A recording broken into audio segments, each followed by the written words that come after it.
बिस्मिल्लाहिर्रहमानिर्रहीम, अस्सलाम वालेकुम दोस्तों, नई वीडियो में खुशामदीद। हम फौज की लगाई हुई बाढ़ को हर सूरत में उखाड़ फेंकेंगे। दोस्तों, ये बयान है इक़्तिदार से बेदखल होकर पागल हो जाने वाले पाकिस्तान के नाम निहाद सियासतदान, जो कि इस वक्त पीडीएम की सरबराही कर रहा है। दोस्तों, आखिर कौमी इदारों की जानिब से उससे लगाम क्यों नहीं दी जा रही? वीडियो की तफसील में जाने से पहले आप देख रहे हैं हकीकत की दुनिया डॉक्टर अली के साथ। हमारा चैनल सब्सक्राइब करके घंटी के निशान को दबाना मत भूलिएगा। इस वीडियो को ज्यादा से ज्यादा फेसबुक, व्हाट्सएप और सोशल मीडिया पर शेयर जरूर करें। शेयर और लाइक करने के साथ साथ कमेंट बॉक्स में पाक फौज जिंदाबाद, पाकिस्तान पाइंदाबाद और पाकिस्तान के गुमनाम हीरोज को सलाम का नारा कमेंट जरूर कीजिएगा। दोस्तों, पाक फौज ने मगरबी महाज को महफूज बनाने के लिए बेतहाशा कुर्बानियां दी हैं। भक्कर, मियांवाली, अटक, जलालाबाद, बलोचिस्तान और खैबर पख्तूनख्वा के इलाकों पर मुश्तमिल अफगानिया रियासत कायम करने का बबांगे दोहल ऐलान करने वाला शख्स अब पीडीएम प्लेटफॉर्म का सहारा लेकर एक मरतबा फिर रियासती मुफादात के खिलाफ बयानबाजी कर रहा है। मालाकंड की रैली में हुकूमत को धमकी और वार्निंग देते हुए उसने कहा है कि अगर तुम लोगों ने पाक अफगान बॉर्डर पर लगाई गई आहनी बाढ़ जल्द अज जल्द न हटाई तो फिर अफगानिस्तान, बलूचिस्तान और केपी के समेत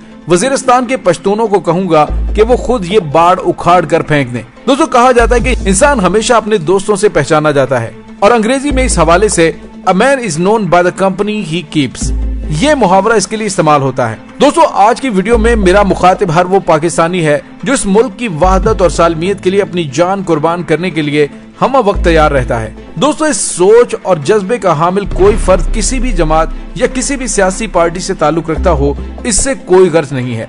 उस शख्स को हुकूमत या मौजूदा बरसरे इक़्तिदार जमात से जितनी भी नफरत हो, इसमें कोई भी बुराई नहीं, लेकिन अगर वो फर्द जमात या ग्रोह वतन की हिफाजत के लिए लगाई गई बाढ़ को दोनों जानिब के अफराद को इश्ताल दिलाकर काटना या उखाड़ना चाहे तो दोस्तों, कायद-ए-आज़म मोहम्मद अली जिन्ना की कोशिशों, लाखों मुसलमानों की जिंदगियों, 50,000 से ज्यादा मुस्लिम बेटियों की इस्मतों की कुर्बानियों से हासिल किए गए मुल्क की वहदत को नुकसान पहुंचाने का अगर वो ऐलान करे और फिर उस शख्स को अपने कंधों पर उठाया जाए, उसके नाज नखरे बर्दाश्त किए जाएं, तो ऐसे अफराद के बारे में क्या कहा जाएगा?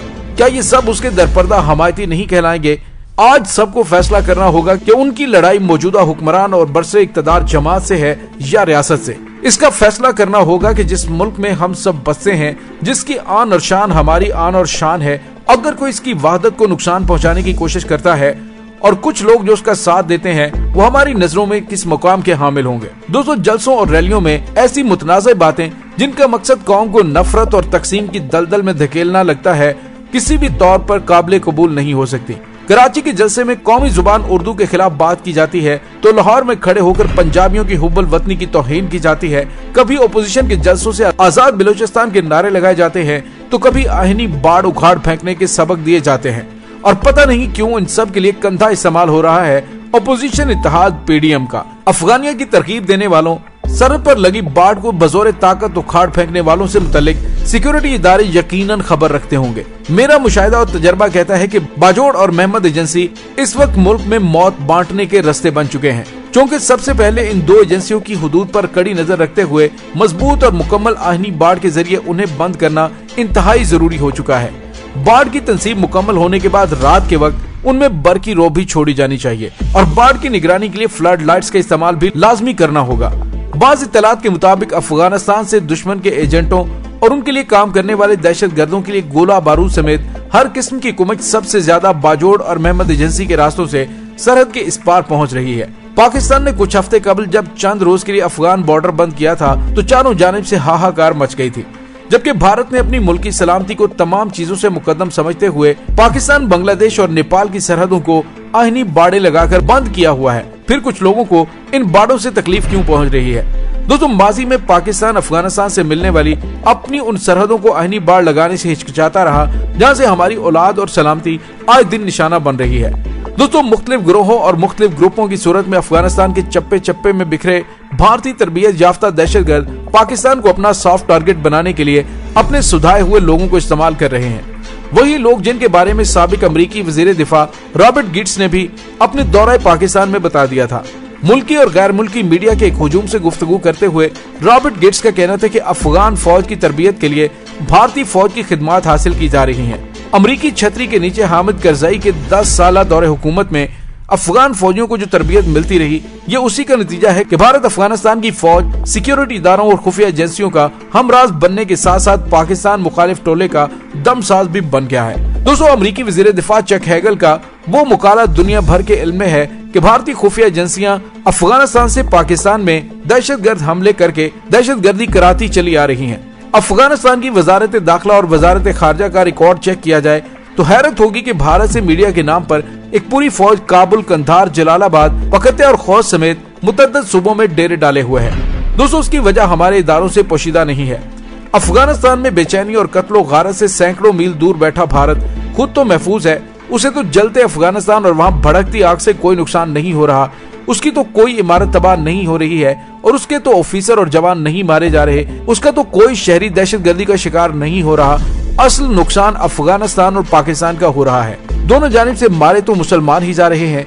इसलिए अब अफगान अवाम को भी यकीन हो जाना चाहिए कि पाकिस्तान किसी सूरत भी नहीं चाहेगा कि हमसाया मुल्क अफगानिस्तान में कत्लो गारतगरी और बेचैनी का राज हो।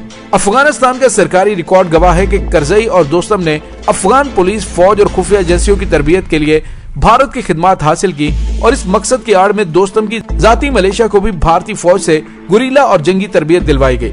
बेशुमार भारतीय अमला, जिसमें भारत की बरी और फिजाई फौज और राज से ताल्लुक रखने वाले लोग शामिल थे, अफगानिस्तान में अहम जगहों पर तैनात करवाया गया।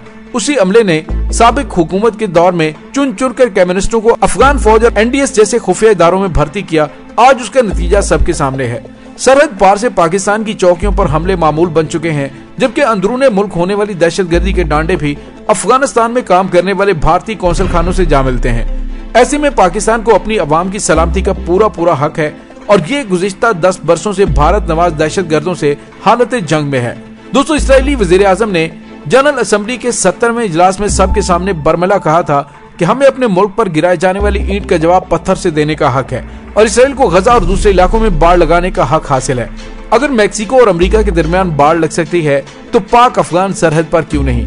काश के पीडीएम की क़यादत और इसके हमनवा मीडियाई ग्रोह कभी ये भी कहे कि वो मकबूजा कश्मीर और आजाद कश्मीर के माबैन हाल बाढ़ को नहीं मानता और उससे उखाड़ फेंकेगा। दोस्तों, अब जब मुल्क की सियासत में मुतहरिक जमातों के लीडरान, उनके सरबराहान समेत ज़राए अबलाग पर उनके नुमाइंदों और पीडीएम के जलसों में वज़ीर आज़म और उनसे मुतल्लिक हवाले से और पाकिस्तान के कौमी मुफाद से मुतल्लिक मामलात के ऊपर जिस तरह की गुफ्तगू सुनने को मिल रही है, इससे जाहिर होता है कि वो इक़्तिदार और ताकत का नशा छिन जाने के बाद गैज़ो गज़ब में पागल हो चुके हैं। अब अवाम को फैसला करना है कि उनके पीछे जिंदाबाद जिंदाबाद के नारे लगाने हैं या मुल्क की वकार का ख्याल करना है। दोस्तों, इसके साथ ही डॉक्टर अली को इजाजत दीजिए। इंशाल्लाह बहुत जल्द मिलते हैं एक नई वीडियो में। तब तक के लिए अपना बहुत सारा ख्याल रखिएगा। पाक फौज जिंदाबाद, पाकिस्तान पाइंदाबाद, पाकिस्तान के गुमनाम हीरोज को सलाम। अल्लाह वारिस।